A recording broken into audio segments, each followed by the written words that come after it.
Bonjour et bienvenue à tous. Guinée, entre départ des patrons étrangers et décisions judiciaires opaques, les banques trinquent. Obligation de nommer des Guinéens à la tête des établissements de crédit, des banques qui deviennent créanciers de leurs débiteurs sur décision de justice, les acteurs du secteur sont partagés entre la révision de leur stratégie managériale et les craintes pour l'avenir, nourries par les récentes décisions de justice qui ont plongé les banques en juillet dans la plus longue grève de leur histoire.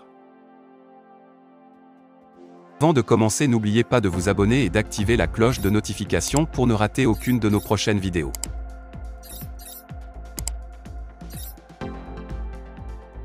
À Conakry, les étrangers directeurs généraux de banques quittent le pays l'un après l'autre. En cause, la Banque centrale de Guinée ne leur délivre plus l'agrément qui autorise l'exercice de leurs fonctions. À ce jour, 3 banques sont concernées, la Banque populaire maroco-guinéenne, BPMG, où le Marocain Mostafa Dafir a dû céder son fauteuil début juin à Ibrahima Kourama qui était jusque-là son adjoint. Chez United Bank for Africa, UBA, dont le nouveau capitaine nigérian, nommé par Tony Elumlu en juillet dans le cadre d'un vaste remaniement au sein de son groupe bancaire panafricain, n'a pas obtenu d'agrément. C'est Antoine Chérif, DGA depuis 2018 qui prend la place du chef. À la Banque islamique de Guinée, BIG, le Sénégalais Sidi Dieye va lui aussi quitter le territoire, mais avant, selon nos informations, il cherche activement son successeur avec l'appui du conseil d'administration. Le patron d'Access Bank pourrait être le prochain sur la liste, d'après une source bien introduite, puisque son agrément devrait bientôt expirer et il se dit déjà que ce ne sera pas renouvelé. Il est à noter qu'excepté le Marocain, tous ces directeurs généraux sont issus de la CEDEAO, présentée habituellement comme une réussite en matière d'intégration sous-régionale en Afrique.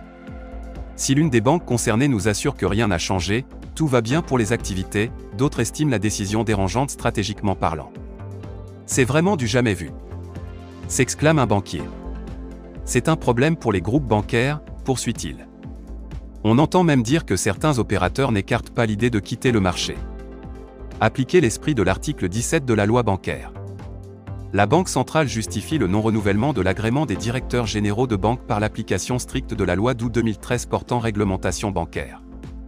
En effet, l'article 17 stipule, sauf dérogation expresse accordée par le comité des agréments, nul ne peut diriger ou gérer un établissement de crédit s'il n'a pas la nationalité guinéenne, à moins qu'il ne jouisse de dispositions légales ou réglementaires accordant la réciprocité, dans le cadre d'une convention signée entre son État d'origine et la République de Guinée. Jusque-là, la dérogation était appliquée sans problème aux banques qui en faisaient la demande, remarque une source bancaire. Mais qu'est-ce qui a donc changé? Quelle raison la dérogation n'est-elle plus appliquée? Contactée par LTA, la Banque centrale estime que le non-renouvellement de l'agrément des directeurs n'est que le résultat d'une décision des autorités de faire appliquer l'esprit de l'article 17 de la loi bancaire. Se refusant à tout commentaire supplémentaire, le régulateur estime que le sujet ne devrait pas faire débat.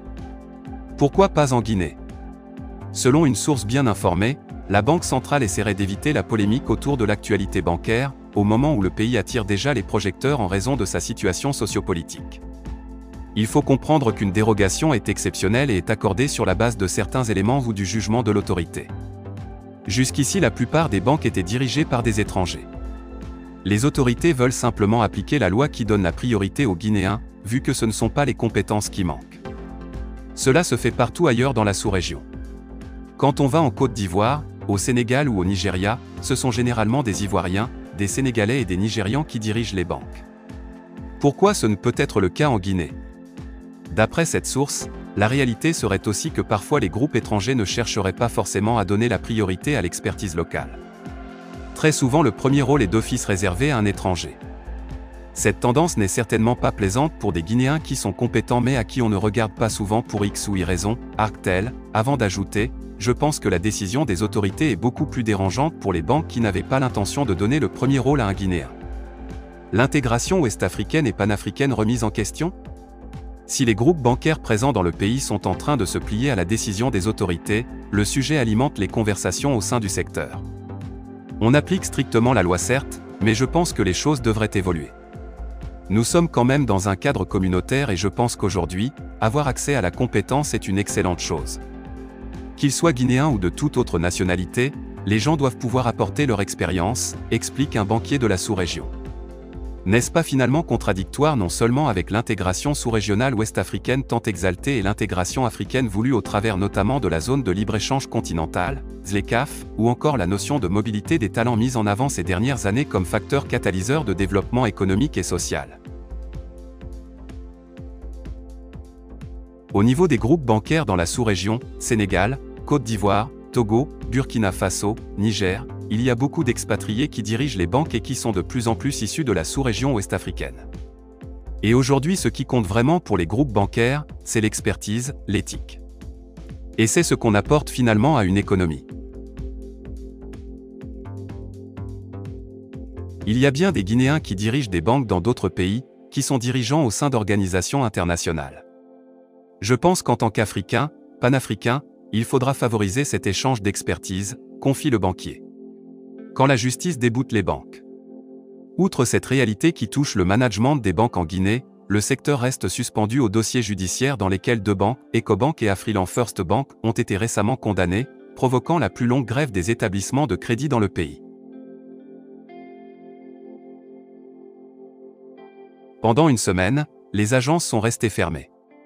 Si un compromis a été trouvé pour mettre fin à la grève face à des consommateurs remontés, le problème de fond n'est pas résolu, indique une source.